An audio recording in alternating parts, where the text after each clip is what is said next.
Hello, I'm Scott Borders, and welcome to another edition of History in Your Own Backyard. Today we find ourselves in Silver Grove, Kentucky, a little community with a lot of history. Joining me is resident expert and a good friend of mine, Lee Bass. Lee, how are you doing today? I'm fine, Scott.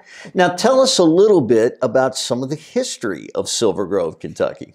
One of the things that I found very interesting was the very first mention of the 5,000 acres along the Ohio River that was actually deeded by King George in 1755. So there's been a record of that plot of land since the French and Indian War.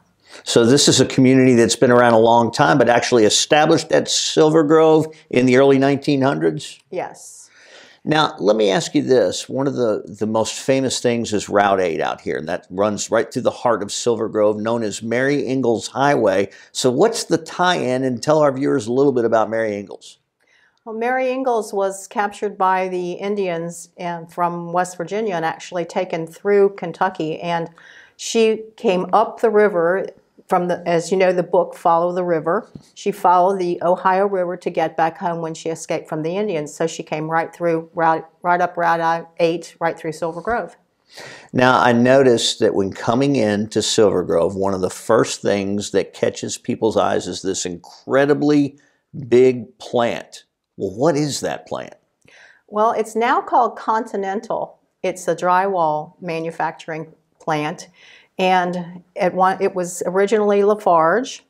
Silver Grove was very happy to have the plant after the railroad moved out. The land sat vacant for quite some time and then was sold to Lafarge.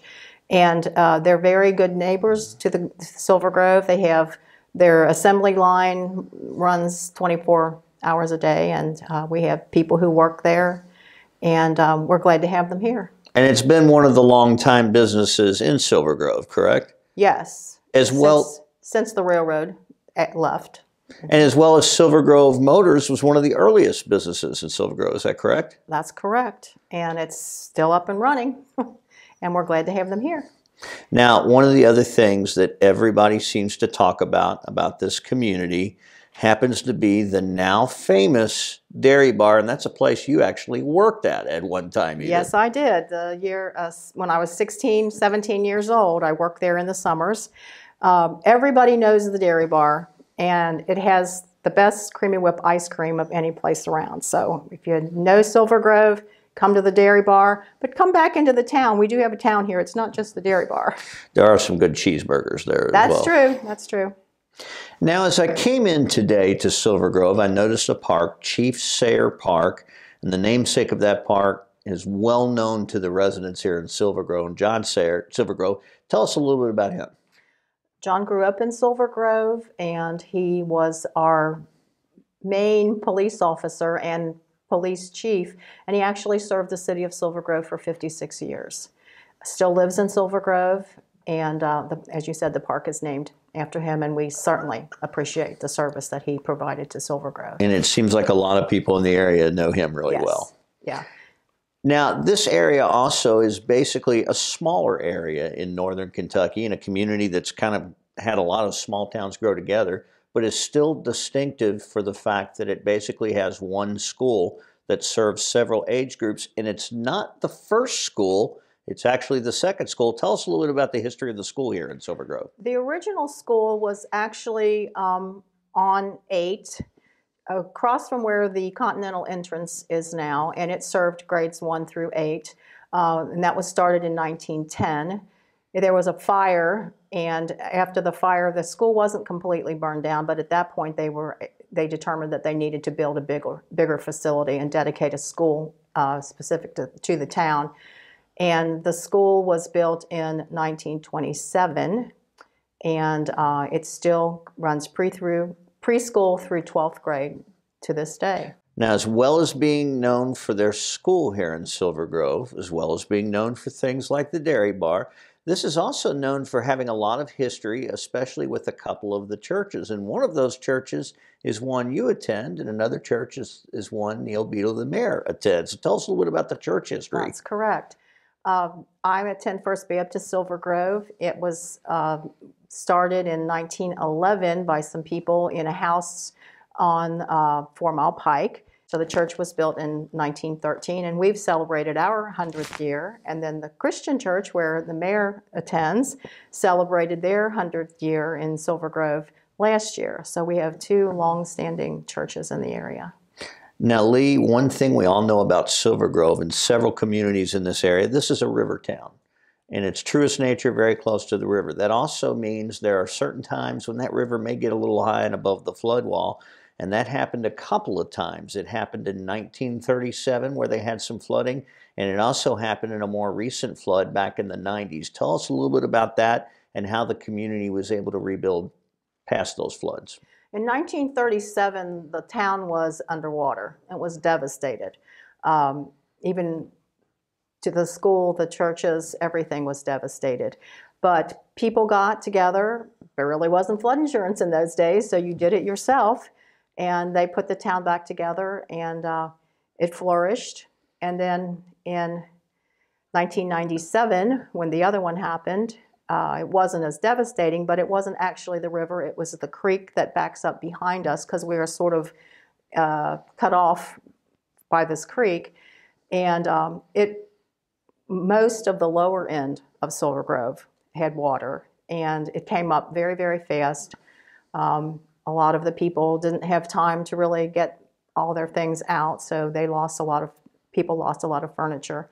And we used, actually my church was used by the Red Cross to give tetanus shots, were given from the church, as well as FEMA came in at that time because there was flood insurance.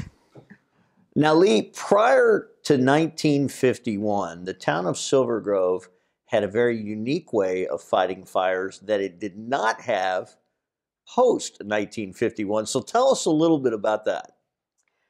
In the early days, they had 2 reels that were sitting on reels of fire hose that were just sitting on a big reel, and people actually just picked them up and carried them to the fire. And one was situated down on 8, across from the railroad, and the other was situated actually between the Silver Grove School and the First Baptist Church, so you could take care of the school as well. But now, after 1951, what happened in 1951 kind of changed that as state fire marshals came to sort of audit the town's ability to respond to a fire. Then what happened? That's correct. Then the town asked for a little bit of time to get things a little bit better, because they realized that those 2 fire reels were really not enough to take care of what they needed. And they actually, through donations, and they organized a volunteer fire department, and we had it for, some of our firefighters are still volunteer to this And they day. were able to organize that in about a 6-month period. About a 6-month period, right. Incredible. Now let me ask you this, because we ask everybody in some of these towns around the areas that we cover. Tell me about some of the famous people, either that lived in or were around Silver Grove, Kentucky. The Western artist Shawnee lived in the area, and did a lot of his paintings of the Native Americans from this area. And also a little bit later, George Clooney lived here, and that was... Wait, this is the George Clooney. This is the George Clooney. He lived in a small apartment located behind our post office while he was going to school at Northern. And I understand there might have been some girls in town, although you claim it's not you, who would sit and kind of wait for him to come out of his apartment. Is that correct? That's true. We could go to the post office, and while you were at the post office, you could always wait to see if George came out of his apartment or went into the apartment. Wasn't me. Now, Lee, the town of Silver Grove doesn't exactly get their mail delivered to them. They do it in a little bit of a different way. Tell me about the post office here.